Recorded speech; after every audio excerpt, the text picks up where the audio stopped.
Hey guys, DIY Maniac John P here. Today's video is going to be a little different. We're going to be getting away from the cars and the tractor. We're going to be focusing on my mountain bike. In this video, I'm going to be detailing how to remove the remote lockout that came with my bike. So the remote lockout for the front suspension, that is to lock it or unlock it. With my particular bike, I have a RockShox Reba front suspension, and the lockout that came with the bike is a twist style lock. The disadvantage of that is, in order to lock and unlock, you have to remove your hand from the handle for a good length of time and put your hand in an awkward position to twist it. I'm going to be taking that off, and I'm going to be putting a different style remote lockout on that's basically a lever and push button engage and disengage. So this might not be applicable to everyone's setup, but it'll hopefully give you some ideas and detail some steps that are applicable to you. So here we're looking at the remote lockout that came with the bike to give you a little better idea. Currently in the unlock position. To lock it, you have to remove your hand, and it is awkward in my scenario. The way I have it set up is to twist it to put it in the lock position. It's not the easiest. So we're going to go ahead now and remove that, and I'll show you how. The first thing we're going to want to do is remove the retaining fastener for the remote lockout. In most cases, it's going to be an Allen head, as is most fasteners on a bike. In my setup, it's 2.5 millimeters, so it's metric. So basically, we're going to remove this retaining screw, and that's good. What that's going to do is open up. It's basically a clamp style. So by loosening the screw, you're loosening the clamping, which then frees it up in order to remove it. Once we've removed the retainer for the remote itself, we're now going to have to loosen the retainer on the shock to release the cable. In my scenario with the Reba, it's a 2.5 millimeter once again. So you're going to put it into the Allen, and you're going to loosen as such. And basically what we're doing by loosening that screw is we're giving play in this little top washer, if you want to call it, which is what's clamping the cable. So once that's loosened, the cable can be pulled out, and thus removing it from the shock assembly. Here is the part number of the lockout lever that I purchased off of Amazon.ca, so Amazon Canada, for about $15. With it, you get the actual lever itself. So you can see it's a push button, push lever style. So with the Reba, RockShox Reba suspension in the resting position, the suspension is unlocked, allowing for travel. As you tension the cable, it turns the retainer on top of the suspension, putting in the lock position. Now the cable is under tension, and when you push the release, the lever will come back up, untensioning the cable, thus unlocking the suspension, allowing for travel. It comes with a length of cable.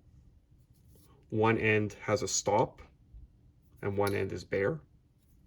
It does not come with a replacement housing or sheathing for the cable, so you can reuse the one you have or purchase new. I'm going to be reusing. We now have to feed the cable through the lever. So if you look at the lever, flip it upside down, you can see there's a hole where it's going to receive the cable. So the bare end of the cable is going to go through there. And if you look on the top end of the lever, there's a channel to receive it. And you're going to help guide it in. It might be a little difficult at first, so you have to play around with it. You're going to help guide it in. Now it might get blocked, because what's happening now is it's trying to go through here. This could be removed. Be careful, there's a spring inside. It's basically the adjuster. Like if you ever worked on a bike with brakes or gears, it's basically an adjuster. So you can unscrew this. Just be careful, like I said, as there is a spring inside. And you can put that aside. And that'll make life a little bit easier to get that cable through. Once you get a section of it through, you could then place this adjuster over the cable and screw it back in. Once again, there's a spring, so just be careful you don't let go or it will fly away on you. And now our cable is in, and we can pull it all the way through, guide it underneath, and you can see how it fits inside. And now we're going to go and install this onto the bike handlebar. So we're ready to install the remote lockout. Now you might notice my handlebar is looking a little bare. In my setup with the remote, with the stock remote lockout, wasn't that clamps, it was a clamp, but it didn't open up, meaning I had to slide it off. So I had to remove everything that was there. The advantage of the new one is it does open up. Once you remove the 3mm Allen, it opens nice and wide, so you don't have to slide it. I wish all accessories were like that. Now, in terms of where you want it placed on your handlebar, that's going to be your preference. I can't decide for you. I want mine after my brake. I like having my brakes as the closest thing as much as possible to where my hands are. So I have a lot of area to grab on the lever. So I'm going to be placing the lockout right there. And the nice thing is, like I said, because it's that clamp style, it's basically just put it on, close it, and then you're going to take that Allen screw and put it back in place once you have it where you want it. So I'm going to go ahead and do that now. So the remote lockout is roughly placed where I'm going to want it. I didn't cinch it down fully because I might want to be able to adjust it a little more, but you can see where it's roughly going to be. So quick access with your thumb, lock the suspension, unlock the suspension, right? So that's going to be nice. The next thing we're going to want to do before we make the final attachment point at the suspension itself is we want to get that sheathing or housing back on. So that's very simple. You're going to take the end of your wire, your cable, and you could take your new or used housing and just slide it in. The nice thing is if you're reusing the existing one, the old one, it's going to be roughly the length you need. And that'll slide in and be received right there. And then we could run it where we need to put it to get to the suspension. So now we're ready to put the cable housing on. What I like to get are these ferrules. They usually come with brake lines. So the way that works is if you look on one end, it's got a small hole, and on the other end, a big hole. The big hole is to receive the housing. So you'll take it onto your bare cable. The small hole slides in first. And what that does now is it feeds all the way up to the remote lever and fits nicely into it. Now when you put your housing and you slide your cable into the housing, the other end of that ferrule has a bigger opening to receive the housing. So it gives it that nice clean finished look as such. So just cleans it up, makes it nice. So the next step now is we're going to run the cable to the front suspension and put that in place. And I'll zoom the camera in for that. Now we're ready to make the connection at the suspension itself. We're once again going to take our ferrule, large end first to fit over the housing, slide our bare cable through the ferrule, and insert the housing into the end of the ferrule. Now our bare cable will slide through the suspension as such, and our ferrule will fit nicely into the suspension. We're going to need next to open up the clamp on the top of the suspension. So with a 2.5mm Allen, we're going to loosen the little set screw, which will allow that clamp or washer to rotate freely. So the job of that clamp is to hold tightly onto the wire. So the way that works is the wire wraps around. Now this washer on top fits into a groove or a notch in the bottom part, which is basically what locks it in place. So you could turn it around and feel for it.